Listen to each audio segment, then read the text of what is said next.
On. Hey folks, Doug Blake with Body Design University. Welcome to another Saturday live study, our NASM study. We are still in chapter 4. NASM breaks up in their online course, it breaks it up into lessons. And so if you're doing the online component of the course, it's lesson 5. But we're going to go ahead and get started. Folks, thanks for coming on board today. I'm going to go ahead and share my screen. Remember, if you got any questions, you can let me know. So, this is still the behavioral coaching chapter, excuse me. And this is strategies to enhance exercise adherence. Okay, first off, it's probably one of the most important things you ever do with clients anyway, right? Everybody comes in January. Apparently, that's where we made all our money running health clubs is in January and February. Seriously, that's where you like 50% of all of your new members is in January. But they never stick to it, do they? That's the problem. So I'm not saying this is like critically important from a testing perspective. They will ask you, a fair number of questions on this. Excuse me.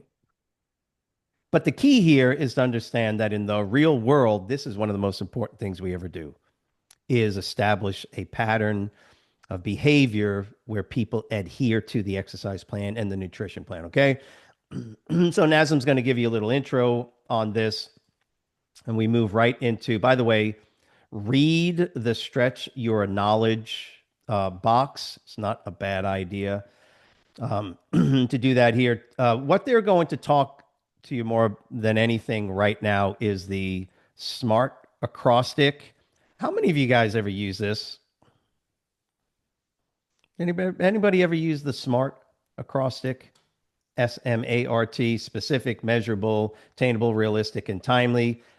It's the goals, SMART goals concept.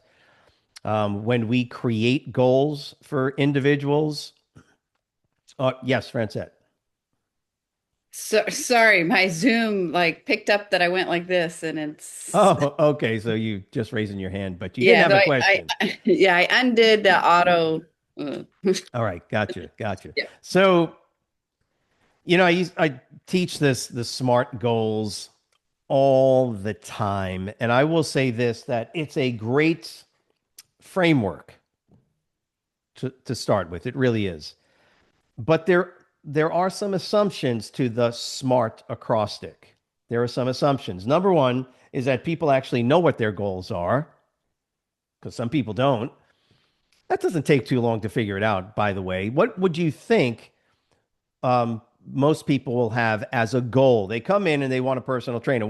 Give me a goal. Lose What's, 10 pounds. yeah, they want to lose weight. Most of the time, it's like they go, I just want to lose weight. And I go, you can chop your arm off and lose 15 pounds. That's not what we're talking about, are we? So that's not the goal. So you can see how did I say that out loud? What you can see is we are going to help people. So even before we start anything, we have to ask people, what the heck are you here for? I just want to get in shape. Okay, that's cool. The assumption is that people have a goal, and here's the other one I think is even more important, that people will come in without any goals, and you think you're supposed to get them a goal. That's a huge problem when it comes to client trainer relationships. The building of rapport really starts kind of at this point when you first start meeting people. Now, I'm going to ask them what they want to do with me, but as soon as I think that part of my job is to establish a goal with them, um, you might you might find that's not the best thing to do. It really isn't. For some folks that are heavily relational, they don't have goals. They don't have those. They're not A types and they're not C types. Huh? Remember, see how that comes in? What person is going to come into you and go, I need to lose 12.3 pounds in the next 2 weeks by 2 o'clock on Saturday? Say it again, Mitzi. A. That's the A type for you. And I want it done now, and I don't want to. Okay, that's a little over the top. But that's your A type, yes? But remember, you've got B types and you got D types, and the C types might not even be able to kind of verbalize and get it out. The A type will, they're easy, but getting people to just establish a goal sometimes is not the most important thing. Sometimes what you need to do is just let them know, look, you need to be training and you need to eat well. At some point, you can think about, the amount of weight. It doesn't even matter, folks, to be honest with you. It's when somebody comes in and says, I need to lose 100 pounds. Let's get at it. Man, I'd really like to, you fill in the blank. What I would like to do if people don't have goals or they're just more relational and they're not big on getting numbers is I just ask them something really, really simple. Is there anything you'd like to be able to do physically? When was the last time you went hiking? You ride a bike. How are you doing fitting in your clothes? Can I get a goal there? Come to think of it, I have a wedding coming up in 4 months. Well, what would you like to look like in 4 months? Now I can kind of encourage an individual to give me something. You don't need to help people lose numbers. What you need people to do is to accomplish their tasking. That leads to what? And we already talked about it. Self-efficacy. The reason we do goals with people is so that they can accomplish their goals. Let me say that again.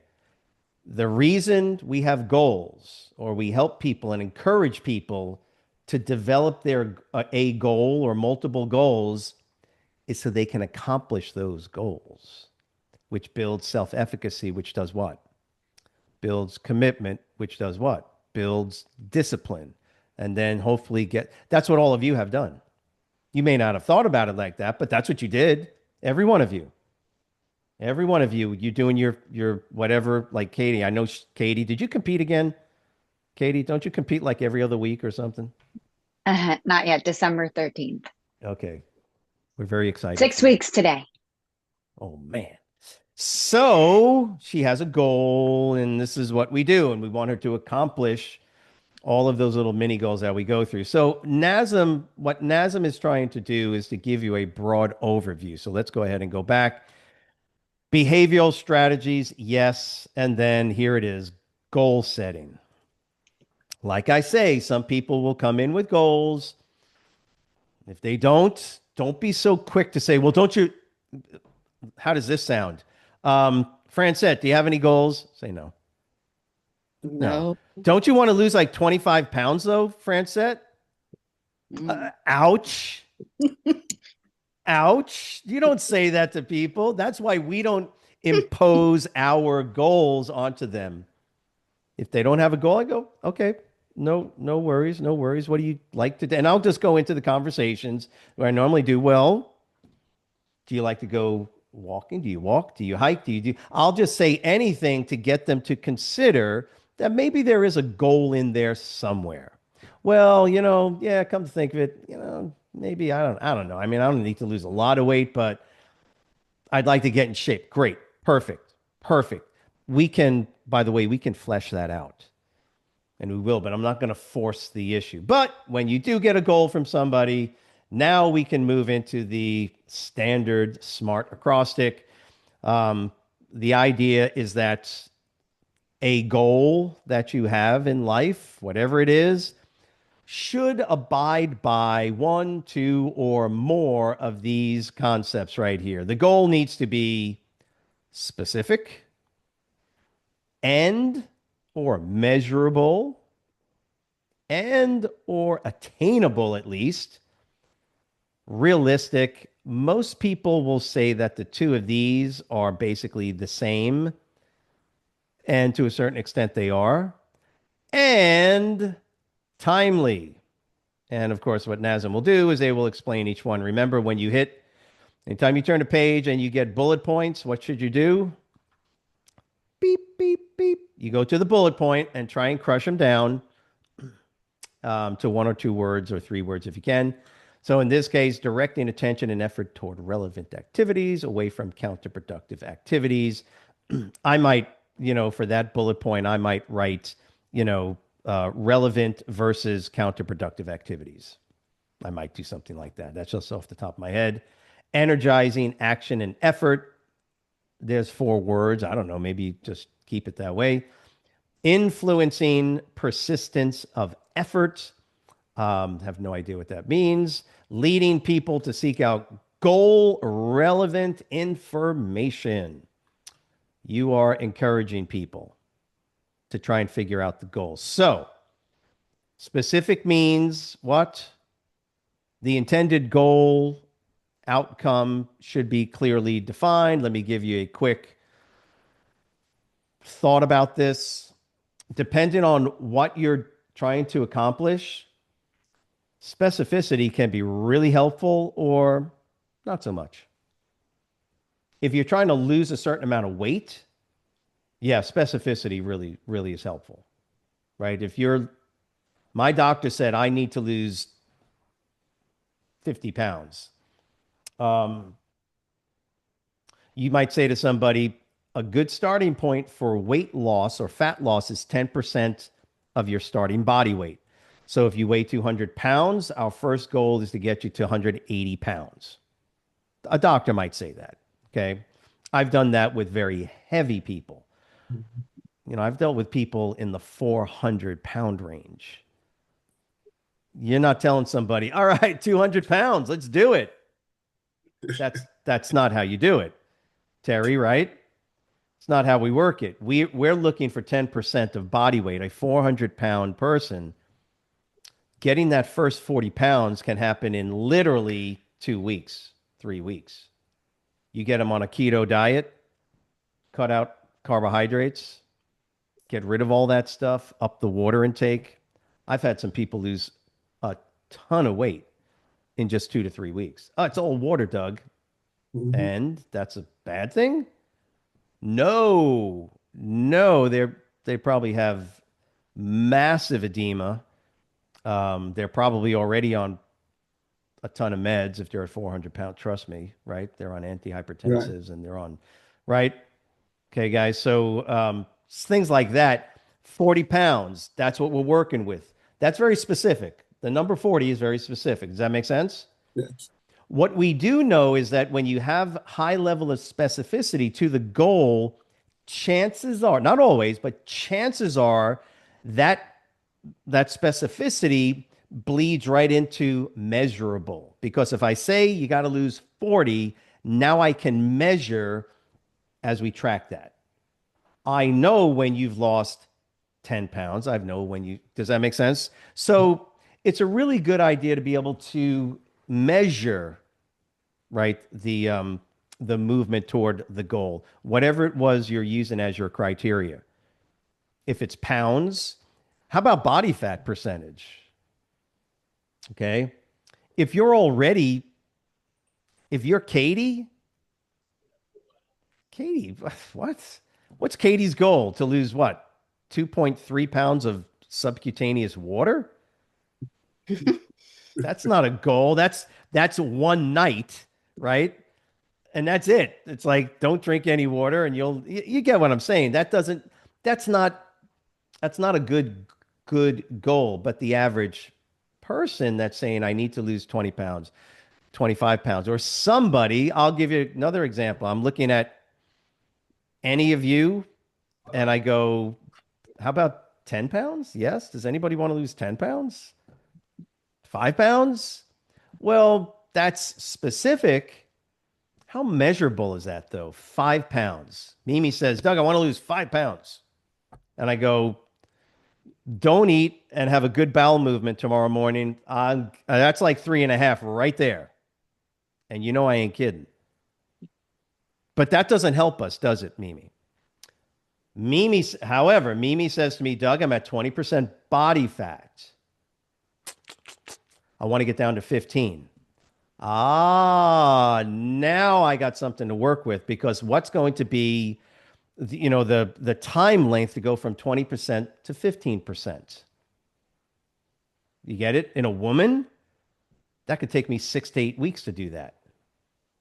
True. I'm talking about like a true just body fat, lean body mass maintenance. What if I'm at 10% body fat? And I'm talking to a guy. What's his goal to get ready for a show? He wants to get down to 7 Mhm. if he's lucky, maybe 6 if he's really genetically capable of doing that. That could take 2 weeks, 3 weeks to get a true loss. Remember, the lower your body fat percentage, the harder it is to go lower and lower in body fat. Y'all know that, right? That's why we know, right, in competitive bodybuilding, the bigger and leaner you get, the more stuff you got to take to keep pushing the body past its limits of what it's going to do naturally. Y'all get that? Just so you know. Does that all make sense? So you got specific, you got measurable, and it's really good to be able to measure the fat loss or the weight loss because that gives you sort of weekly updates and high fives and things like that. Self-efficacy is built when you lose that first 5 pounds or whatever. You're high-fiving people. That's self-efficacy, right? Boom, 10 pounds, 15, 20 pounds. I'm not saying it always happens like that. It's very seldom a linear loss of weight for most people, but it builds self-efficacy. So there's your specific, measurable, um, attainable. A goal must be challenging yet achievable. So this is the idea of setting a goal that's way too challenging for you. You get it? And that could do the exact opposite of what we're trying to do with self-efficacy. Okay, it's actually self-defeating. Okay, so we want self-efficacy, but we also don't want the goal to be so easy. At least that's what they're saying here. Um, they might not put in the effort, right? I want you to lose a pound every month. Yeah, Francette.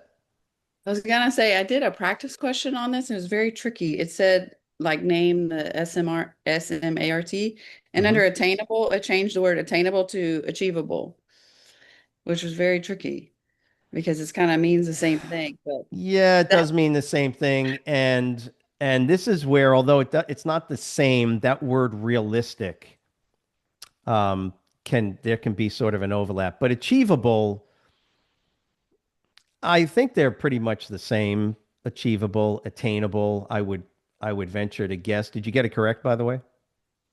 I did, but it really threw me for a loop because I was really going, is it attainable or is it achievable? I thought it was the same thing, but I ended up picking attainable, which was right. But They that's how are. tricky that's how They tricky would it be the is. same thing. Yeah, they would Yeah. definitely be the same thing because you'd have to see what your other possible answers were, and they probably wouldn't have fit. Yeah. So attainable meaning, is it too easy? Is it too difficult? Right. And sometimes it can be hard to make it challenging and know where, because again, your mood, your everything's going to change day to day. For your clients, it could change day to day. They might not feel up to doing eating a certain way for whatever reason. They're stressed or they haven't slept, whatever the case. So it may not be attainable. Some of you, by the way, you deal with the same thing with getting your certification. How many of you, if you remember, way back when you did your first onboarding with me, what was your goal to get completed by? What was the date? You set a goal. We give you 6 months, and you said, I'm going to study 2 hours a day and be done in 8 weeks with everything. How's everybody doing on that one? That was not as now I don't say anything to anybody because I already know what's going to happen most of the time. But that's a good example of attainability. You really going to be able to do it in 6 weeks? I mean, I'd love for you to, but I'm not going to say no. That ain't going to happen, Terry. It ain't going to do.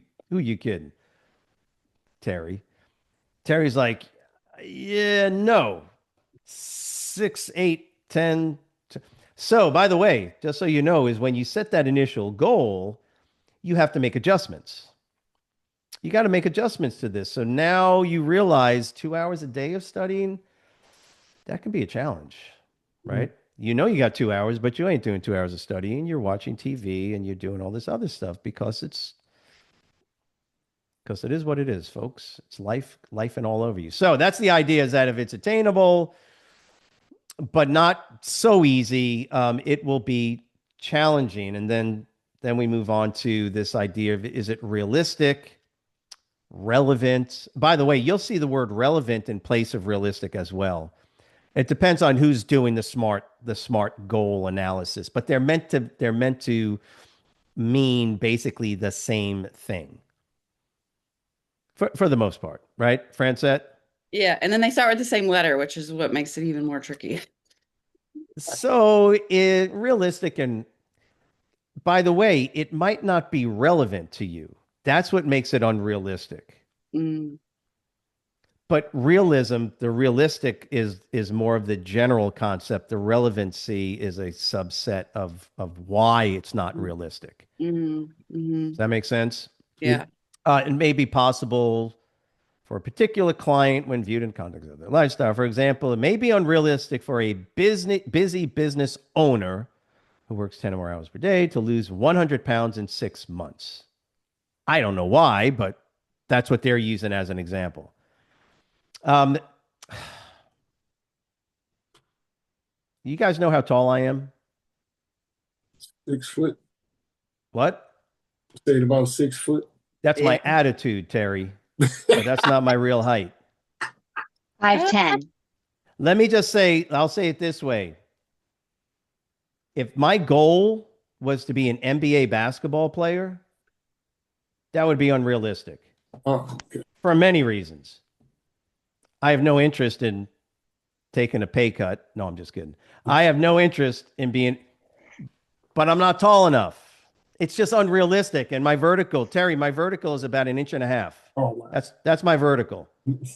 So it ain't happening, folks. You know what I'm saying? That's just an unrealistic goal. I'll give you another example. I've had, man, I can't tell you how many young men have come to me and said, I want to be a professional bodybuilder. How about that one? Okay. Professional bodybuilder.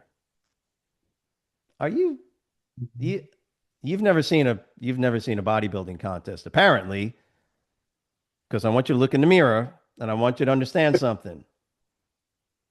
That's not realistic. Some people I've trained just basically go, I'm going to do it anyway. Now, to be fair, there are some individuals that have the genetic potential, but what do you need to do to become a professional, high-level competitive bodybuilder in the modern world? That's right. Thousands of dollars a month just for your drug purchasing. Is anybody weirded out by that? No, because that's the sport, folks. That's the sport. So, are you willing to do that? Yeah. Okay. Well, even if you're willing to do it, it doesn't mean, are you willing to train an hour and a half to 2 hours a day, 5, 6 days a week in some cases? Yeah. Okay, good. Good for you. Are you willing to eat the insanity that is necessary to gain the lean body mass? I'll do whatever I have to do. And then I get to the one part, I get to that one variable that blows all the other stuff out of the water. And what is it? False. Their genetics. Oh. Yeah. Yeah. I can pump you full of horse drugs till the cows come home, train like a maniac, eat everything well, and guess what? You will never get on stage because your arms are too short. Your calves are too short. You got a weird shaped tricep. And I'm just being honest with people. And it all goes back to the same thing, which is that a realistic goal? I have literally had young men tell me, I'll do whatever I got to do, Doug. You tell me what to do. And I go, I just can't even start the process with you. How about we just train? You get a good looking physique and you look good and you feel good. You know what I've also had?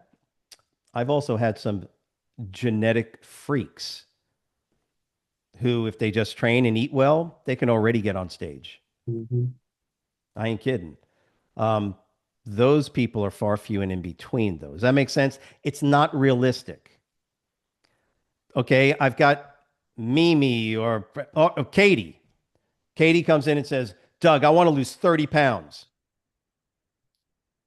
I go, I mean, I guess I can cut your hair. That's a couple of pounds. Cut your fingernails. It's not realistic. 30 pounds, what? It would be all muscle. You get the idea, right? That's not realistic. And by the way, just so you know, Katie, it would be nearly impossible for her to lose 30 pounds of muscle. Really difficult. Okay. Don't think that it's easy to lose. You have to literally starve yourself to do this. It's unrealistic, folks. Does that make sense? So when we're dealing with clients, we have to be very careful that we help them. No, it's not realistic to, here's where timely comes in. It's not realistic to lose 50 pounds in 2 weeks. You get it? And by the way, you only need to lose 20 pounds, but you want to do it in 4 months? No, that's not timely either. We don't want goals to be so, so spread out that you're talking about losing 1 pound every week. No, no, no, no, no. We want to make sure that we're getting you into a proper lifestyle. Once you stop eating some of these things, start eating more of this and exercise on a regular basis, that 20 pounds, guaranteed a month or less. Honestly, depending on their starting body weight. You all know that, right? The heavier you are, the more weight you can lose quickly. And we want to do that for folks. The more muscular, leaner you are, the more challenging it is to lose body fat. Is everybody with me on this? Yes. Okay. So specific, measurable, attainable, achievable, realistic, and timely. So as a trainer, you guys actually want to tell people, no, 20 pounds, are you good? You want to lose 20 pounds in 5 months? No, actually, we're going to be able to do that in less than 2 months. Okay. How's that sound? Sound good? Good. That's what we're working on. And now I can establish all these little mini goals as we're moving along. So that's what NASM, and you've already seen it, Francette, with those quiz questions. You can go through the rest of this. Read this little box in here as well. It's very helpful. And when we come back next week, we'll finish up this part or this lesson. I appreciate you all coming on board today. Please, if you have not done so, subscribe to our channel. If you got any questions, you can leave them in the comments below and just let us know how we can help you. Okay. Have a great weekend. See you next week. Bye. All right, guys. Any questions?